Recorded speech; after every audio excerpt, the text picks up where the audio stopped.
Krishna. Thing is that ఎప్పుడైనా మన friends నుండి మనం ఎక్స్పెక్ట్ చేసేది ఏంటి? 3 థింగ్స్. ఒకటి టైం, ఒకటి వాళ్ళ మెసేజ్, ఒకటి వాళ్ళ కాల్. సో ఏంటంటే మన అందరి వెల్ విషర్ అయిన కృష్ణ భగవద్గీత రూపంలో 700 మెసేజెస్ మనకి ఇచ్చారండి. సో అసలు భగవద్గీత అంటే ఏంటి?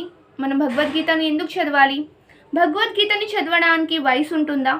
సో చాలా క్వశ్చన్స్ ఏంటంటే చాలా మనందరినీ కన్ఫ్యూజన్లోకి పంపిస్తాయి.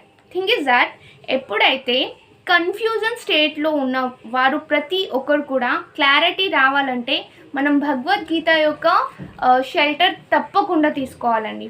సో భగవద్గీత ఏంటంటే ఇది ఒక దైవ్యమైన సంపద.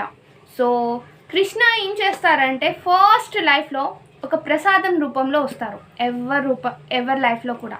సో ప్రసాదం రూపంగా వచ్చి తర్వాత తన టెంపుల్స్కి మనం వెళ్ళడానికి అట్రాక్ట్ చేస్తుంటారు. సో థర్డ్ స్టెప్ ఏంటంటే కృష్ణ గురించి తెలుసుకోవాలనే కోలాహలం, ఒక ఆతృత.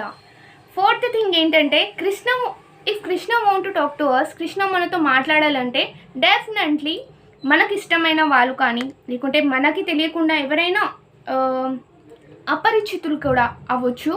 అండ్ భక్తుల రూపంలో భగవద్గీతని మన ఇంటి దాకా చేరేలా చేస్తాం. సో మనం క్యాజువల్గా అందరం చేసే పని ఏంటంటే భగవద్గీత కదా మనం ఎప్పుడైనా చదువుదాం.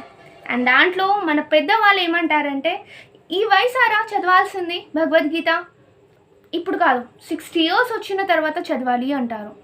కానీ మనందరికీ తెలుసు లైఫ్ అనేది సో అన్సెటన్.